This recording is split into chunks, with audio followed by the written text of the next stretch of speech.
existe um circuito que se destaca mais do que qualquer outro. Foi feito sob medida para Max Verstappen, ou seja, o Grande Prémio do Brasil, onde ele sempre fez corridas estratosféricas. E no vídeo de hoje, vamos ver como a Red Bull está se preparando para este Grande Prémio. Vamos ver a jogada secreta de Norris, porque ele começou a melhorar nas últimas corridas, como ele mudou sua abordagem para o fim de semana. Precisamos falar também sobre as declarações de Guan Yu Zhou sobre a Ferrari. O que o senhor disse. E finalmente vamos ver o rebranding da Williams. Antes de começar, por favor, deixem um like de apoio e agora vamos ver tudo em detalhes. Não é apenas uma pista histórica, mas um lugar onde a carreira de Verstappen frequentemente deu uma guinada e desta vez, com um campeonato ainda aberto, o holandês busca repetir a magia. Para entender o quanto este fim de semana é importante para ele, basta voltar um ano atrás. Na verdade, em Interlagos 2024, ele começou em 17º após uma qualificação desastrosa e ninguém jamais apostaria €1 em uma recuperação assim. Em vez disso, volta após volta, Verstappen construiu uma das vitórias mais icónicas de sua carreira. Uma recuperação exemplar que de fato encerrou as disputas pelo título mundial. E ele próprio sabe disso.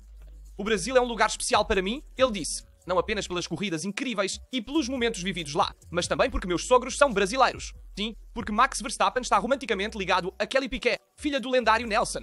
E isso torna o fim de semana ainda mais pessoal. Ali pode acontecer de tudo, especialmente se chover. Eu me lembro da corrida do ano passado com a chuva e a recuperação até o 17º lugar. Foi um momento chave para o campeonato. Para celebrar o vínculo com o Brasil, Verstappen decidiu correr com um capacete especial inspirado nas cores da bandeira verde e amarela. Um tributo a uma terra que ele já sente um pouco como sua. O design é fantástico, ele disse, e mal posso esperar para usá-lo. Correr em Interlagos é sempre algo único. Os fãs são muito apaixonados. A atmosfera é elétrica. Fazer parte de tudo isso é incrível. E este ano, o fim de semana promete ser tudo menos previsível. O tempo é imprevisível, o formato sprint pode virar tudo de cabeça para baixo e a Red Bull quer aproveitar cada oportunidade para reduzir a diferença na classificação. Max Verstappen não estará sozinho.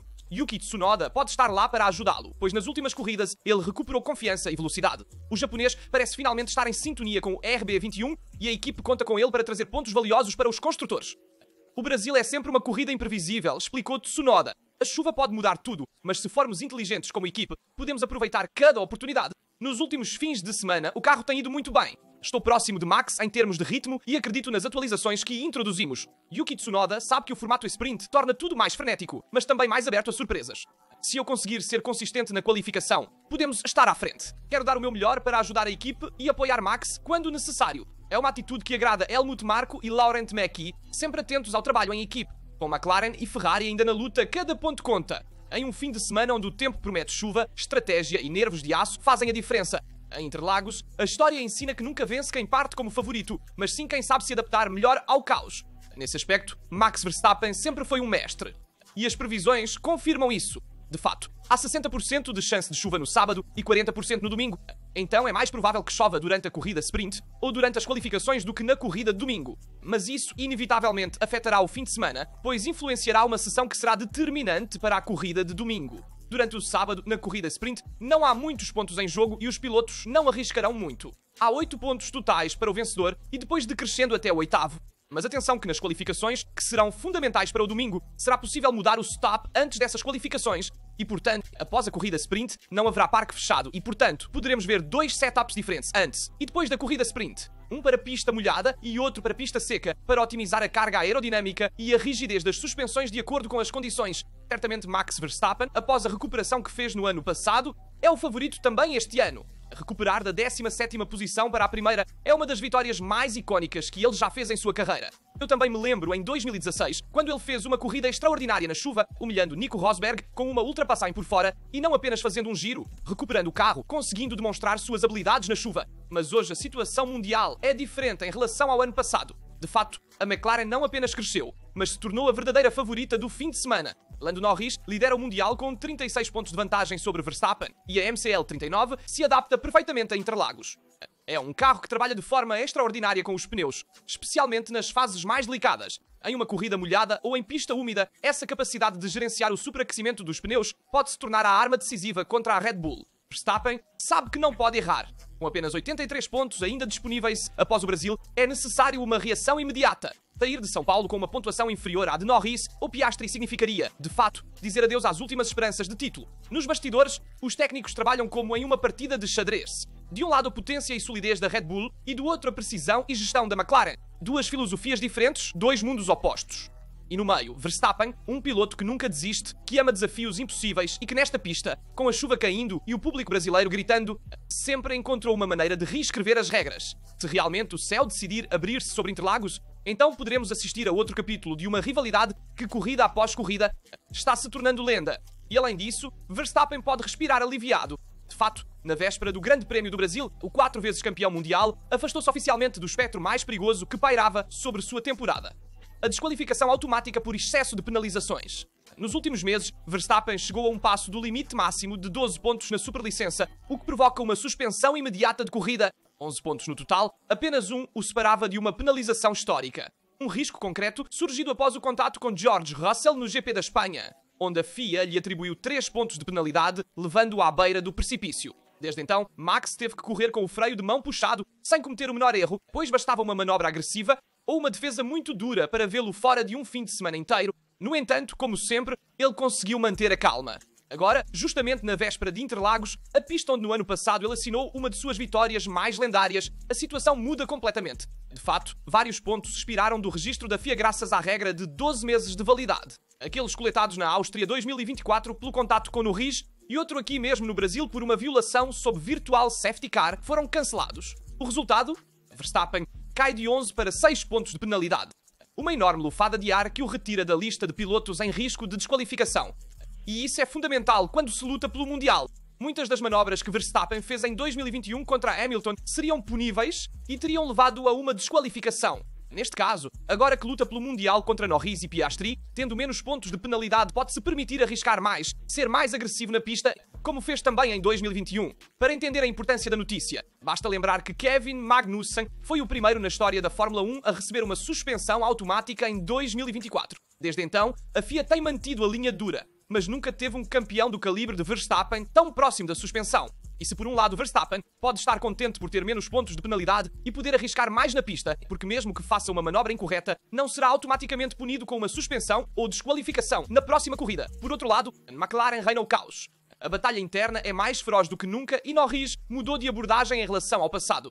O Mundial 2025 entra na fase mais quente e, como há 12 meses, é novamente Interlagos que se torna o ponto de viragem. Desta vez, no entanto, a batalha não é apenas contra Verstappen ou a Red Bull. É um desafio totalmente interno à McLaren e pode decidir quem entre Lando Norris e Oscar Piastri levará o título para casa. Um único ponto. É esta hoje a margem que separa Norris de Piastri na classificação mundial. Uma diferença mínima, quase simbólica, mas que reflete um equilíbrio perfeito entre dois pilotos que estão levando a McLaren aos seus limites absolutos. E atrás deles, Verstappen está em terceiro, mas ainda lá. Observa e prepara o contra-ataque a 36 pontos de distância. O fim de semana de São Paulo será crucial por um motivo simples. Retorna o formato da Sprint Race. Há mais pontos em jogo, mais riscos e menos margem para erro. Um pequeno passo em falso pode custar caríssimo. Um pequeno passo em falso pode custar caríssimo. E em uma pista como Interlagos, onde pode chover a qualquer momento, a tensão já está nas alturas. Lando Norris chega ao Brasil como líder, mas também como piloto sob pressão. Mal posso esperar para voltar a Interlagos, disse. É sempre um fim de semana incrível, com uma atmosfera única. E com esse sprint, o objetivo é claro, maximizar cada ponto. Norris sabe que cada detalhe conta. Após a dupla viagem americana, ele passou vários dias no simulador em Woking estudando trajetórias, estratégias e condições meteorológicas variáveis. É o sinal de um piloto completamente imerso na luta mundial, ciente de que daqui em diante não haverá mais fins de semana normais. Estou-me sentindo bem, acrescentou. Trabalhei muito com a equipe, estamos prontos, agora quero voltar à pista. Do outro lado do box, Oscar Piastri não tem intenção de desempenhar o papel de segundo piloto. Depois de alguns fins de semana apagados, o australiano chega a São Paulo com a vontade de virar tudo ao avesso. O Brasil é uma grande oportunidade, declarou. Com a sprint em programa, há muitos pontos em jogo e tudo pode mudar. Preparei-me da melhor forma e gosto muito da pista. Tem um ritmo único com subidas, descidas e curvas, onde você pode realmente fazer a diferença. Piastri não fala de rivalidade interna, mas a mensagem é clara. Não tem intenção de desistir, até porque além da classificação, este final de temporada é um teste de maturidade para ele. Demonstrar que pode vencer Norris em pé de igualdade em um verdadeiro mundial seria um sinal muito forte, não só para a McLaren, mas para todo o paddock. E depois tem o clima. Em Interlagos, as previsões nunca valem muito. Um minuto há sol, no próximo cai um dilúvio tropical e com o formato sprint as estratégias mudam num instante. Cada sessão pode ser decisiva e o gerenciamento dos pneus, um dos pontos fortes da MCL 39, provavelmente será o fator-chave. Após a lição do México, onde a McLaren demonstrou solidez e ritmo de corrida, a equipe de Woking chega ao Brasil com a consciência de ter o carro mais completo do momento. Mas o desafio agora é todo psicológico. manter o controle, evitar erros e conter um Verstappen que, com chuva e caos, pode sempre reacender a corrida pelo título. Interlagos é uma pista que não perdoa, mas também é o lugar onde nascem as lendas, e este ano pode escrever um novo capítulo. Norris contra Piastri, companheiros de equipe e rivais pelo título mundial. E com Verstappen voltando à forma e a Red Bull pronta para atacar, o GP do Brasil promete ser um dos finais de semana mais explosivos do ano. E para Norris, esta corrida pelo título mudou desde Singapura, porque ele também modificou seu modo de trabalhar. Na verdade, após a vitória no México, o piloto britânico ultrapassou por um único ponto o companheiro de equipa Oscar Piastri. Mas por trás desse resultado, há muito mais do que um final de semana perfeito. Há uma escolha em comum, quase psicológica, que está mudando a forma como Norris encara a qualificação. Um pequeno detalhe técnico que está fazendo a diferença. Tudo mudou após Singapura. Na verdade, um final de semana decepcionante em que a McLaren perdeu o alvo, não tanto pelo ritmo de corrida, mas por uma qualificação que tirou qualquer possibilidade de vitória. Depois desse debriefing, Norris decidiu que era necessário mudar a abordagem. E daí em diante, algo se acendeu. Em Woking, trabalharam minuciosamente, modificações na caixa de direção, pequenos ajustes para lhe dar mais sensibilidade, uma sensação mais direta, especialmente nos trechos técnicos. Mas a verdadeira virada não veio da aerodinâmica ou do ajuste, veio da maneira como ele conduz o volante. Em algumas corridas, Norris escolheu eliminar um elemento que quase todos os pilotos consideram indispensável. O delta na qualificação, aquele pequeno indicador no display que mostra curva a curva se você está indo mais rápido ou mais devagar em relação à sua melhor volta. Parece uma banalidade, mas não é, porque aquele número que pisca verde ou vermelho em cada curva é a bússola de um piloto moderno. Diz se você está melhorando, guia nas correções e te impulsiona ou te freia. Ainda assim, Norris decidiu desligar tudo. Ele não quer referências, não quer números, quer dirigir por instinto, sensibilidade e pura concentração. Quem sabe se não usá-lo me ajudou ou piorou, disse rindo. O ponto é que sem aquela referência eu sempre impulso, curva após curva, sem me deixar ser condicionado. É uma filosofia quase zen, mas tremendamente eficaz. Porque, como o próprio Norris explica, o delta pode se tornar uma arma de 2 gumes. Se você vê que está melhorando, tende a relaxar. Se vê que está piorando, entra em ansiedade e perde fluidez. Em outras palavras, você para de dirigir para sentir e começa a dirigir para perseguir um número. Desde que o tirou, a diferença é visível. Desde o México, onde a McLaren dominou com equilíbrio perfeito entre ritmo e confiança. A sensação voltou, e com ela a precisão que havia caracterizado a temporada de 2024. Claro, o MCL 39 não é um carro perfeito. É rápido, mas mais previsível em corrida do que em qualificação. A carga aerodinâmica elevada e a janela de utilização dos pneus traseiros são 2 elementos que o tornam devastador na distância, mas mais difícil de acender na volta rápida. Ainda assim, com essa abordagem mental, Norris encontrou a clareza que precisava para dar tudo em uma única tentativa. Durante a volta, Norris continua a ver as informações essenciais. Temperaturas dos pneus, marcha, equilíbrio dos freios, mas nada mais. O tempo da volta só aparece no final. Às vezes é até bom, disse, porque quando você está indo rápido, é uma surpresa ver o tempo na tela. Na corrida, por outro lado, o delta volta a ser visível. É necessário para a equipe gerir o ritmo e comunicar quaisquer ordens de poupança. Mas na qualificação, a abordagem se tornou quase old school. Dirigir por sensação como se fazia antigamente. Os resultados falam por si só. Mais agressividade, menos erros e mais constância. Tudo isso em um momento em que Piastri, por outro lado, parece ter perdido um pouco o rumo. E então talvez a verdadeira receita para o retorno de Norris não seja técnica, mas mental. De descobrir a conexão pura com o carro, sem números, sem distrações, apenas ele, a McLaren e o cronómetro. Um método que parece funcionar e que pode se tornar a chave para fechar 2025 como campeão do mundo. E se pensarmos que no final do verão, após a corrida na Holanda, Oscar Piastri parecia ter o Mundial nas mãos, depois de vencer aquela corrida e Norris, por outro lado, ter-se retirado na Holanda, Lando Norris recuperou 35 pontos. Ele está na liderança do Mundial com 1 ponto de vantagem sobre Piastri, mas uma coisa que todos notaram, e também o próprio Herbert notou, é que os McLaren parecem favorecer mais Norris do que Piastri. Na verdade, de Monza em diante, os rádios da equipe, os pitstops começaram a contar algo diferente. O primeiro sinal surgiu do contato em Singapura. McLaren parecia ter minimizado aquela situação quando Piastri estava realmente muito irritado. Depois, vimos também o contato na sprint Haas-Austin. Segundo Herbert, a McLaren se sentiu culpada pela retirada técnica de Norris na Holanda e por isso pediu a Piastri para devolver-lhe a posição em Monza após o erro no pit stop. Mas isso enviou uma mensagem clara de que Norris era a prioridade, criando de fato um favoritismo que era a última coisa que eles queriam fazer. Toto Wolff já havia ironizado sobre as papaya rules, dizendo que mais cedo ou mais tarde seriam obrigados a escolher um primeiro piloto. E então, segundo Herbert, a narrativa de que a McLaren escolheu um primeiro piloto não vem da mídia, mas da própria McLaren que tomou decisões a seu favor durante a temporada e agora precisa sair disso sozinha. De que maneira? Não falando sobre isso e parando de alimentar essa história. Mas como está a Ferrari no Brasil? Como estão as simulações? O trabalho feito por Maranello nas últimas semanas começa a dar seus frutos. Após meses de frustração, a SF25 parou de sofrer nas fases mais críticas da corrida. A gestão dos pneus melhorou, o ritmo é mais constante e a equipe parece ter encontrado coesão novamente. Ainda não é a Ferrari que se esperava no início da temporada, mas também não é mais a equipe desorientada que lutava para entender as corridas. Charles Leclerc, em particular, recuperou controle e confiança, enquanto Lewis Hamilton parece finalmente à vontade com o carro. O britânico, que teve um ano de adaptação complicado, está começando a encontrar a sensibilidade que procurava desde os primeiros testes. A nível técnico, a equipe também melhorou a gestão estratégica. Menos erros, mais comunicação clara, mais lucidez nos momentos críticos. Como disse Vasseur, agora sabemos exatamente onde estamos e o que é necessário para voltar à frente. E agora vai Interlagos, uma pista que não perdoa, onde o clima pode mudar tudo em um minuto. Chuva Safety Car, Estratégias Lucas. O Brasil sempre foi um circuito onde as surpresas fazem história. Basta lembrar a incrível recuperação de Verstappen em 2024. Ele começou em 17º e venceu sob um dilúvio. Não é à toa que na Red Bull já se fala da dança da chuva, mas para a Ferrari este fim de semana tem um significado diferente. É necessária uma confirmação. Se aqui a SF25 for competitiva, se conseguir acompanhar a McLaren e a Red Bull, então finalmente poderá-se dizer que o túnel está terminando, que as modificações na traseira, as mapeações do motor e a gestão do desgaste realmente colocaram a equipe no caminho certo. Há outro fator-chave, os pneus Pirelli. Em Interlagos serão utilizadas as misturas C2, C3 e C4, as mesmas utilizadas em 2023, portanto, pneus mais duros em comparação com o ano passado. E isso pode mudar tudo, estratégias, stints e ritmo de corrida. Quem souber interpretar melhor, a evolução da pista terá uma enorme vantagem e nisso, a Ferrari parece ter feito progressos concretos. Enfim, entre a McLaren, que não quer impor ordens na equipe, a Red Bull pronta para o ataque e um clima louco. A Ferrari tem diante de si a oportunidade perfeita para se inserir novamente no jogo. Em um campeonato onde o equilíbrio é muito delicado, até mesmo um único pódio pode mudar a narrativa de uma temporada inteira. Interlagos é a pista da paixão, da chuva, da loucura e talvez no lugar certo para entender se a SF25 realmente reencontrou o seu coração.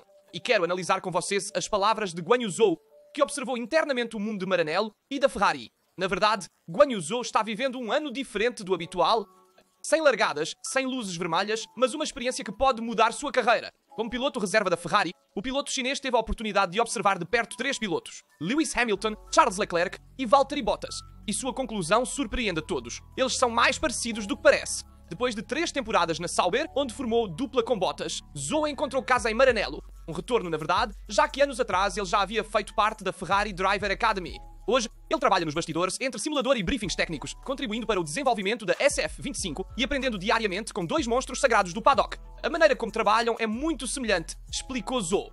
Cada um tem seu próprio estilo, claro, mas no geral não há uma grande diferença. Todos os 3 têm a mesma abordagem mental, concentração, disciplina e desejo de sempre melhorar. No entanto, ele admite que o primeiro encontro com Bottas foi um choque. No meu primeiro ano com Valtteri, fiquei impressionado. Entendi o quanto um piloto é importante para construir uma equipe, para energizar as pessoas na fábrica. Os resultados vêm automaticamente se você trabalhar dessa maneira. Essa experiência com Bottas, ele diz, ensinou-lhe mais do que qualquer simulador. Aprendi a usar sua experiência para também desenvolver meu lado técnico. Então, chegando à Ferrari, reconheci a mesma atitude em Charles e Lewis.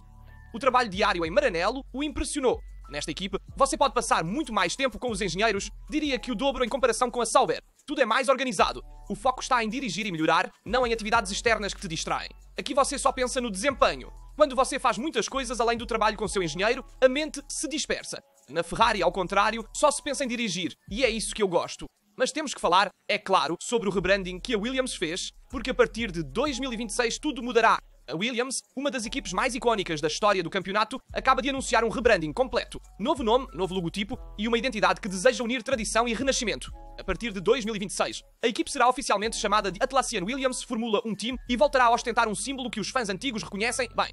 O duplo W estilizado para frente, o logotipo que acompanhou a era dourada de Frank Williams entre os anos 80 e 90. Para entender o peso dessa escolha, é necessário voltar atrás. A Williams, na sua forma atual, nasceu em 1977, quando Sir Frank Williams decidiu começar do zero após sua primeira tentativa de equipe. Naquele ano, ele chegou à pista com um logotipo simples, mas poderoso, um projetado para a frente, o símbolo de velocidade, progresso e confiança no futuro. Um símbolo que permaneceria até os primeiros anos de 2000, antes da chegada da parceria com a BMW e da transformação da marca. Hoje, quase 50 anos após o debut, a equipe decidiu fechar o círculo com a propriedade da Dorilton Capital, que não tem ligações diretas com a família Williams, mas deseja preservar seu espírito.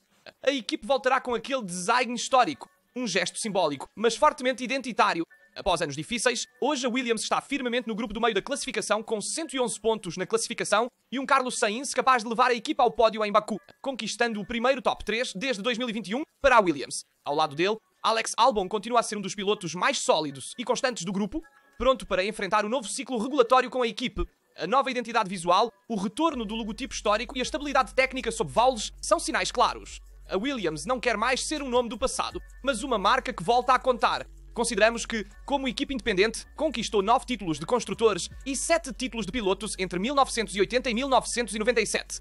O rebranding chegará em 2026, coincidentemente com a introdução dos novos regulamentos técnicos, aerodinâmicos e de motor. Deixem nos comentários o que vocês acham do Grande Prémio no Brasil. Verstappen poderá fazer uma corrida como aquela de 2024. Norris é mais favorecido em comparação com Piastri com a mudança que fez na qualificação, que lhe permite ser mais agressivo. A Ferrari pode estar ali no meio da luta com Red Bull e McLaren ou estará mais próxima da Mercedes. O que vocês acham das palavras de Guan Yu Zhou e também do rebranding da Williams? Estou curioso para ler e responder a todos os seus comentários. Como sempre, lembro vocês de deixar um like, se inscrever e ativar as notificações para não perderem nenhum vídeo no canal. É tudo por Horácio. Nos vemos no próximo vídeo.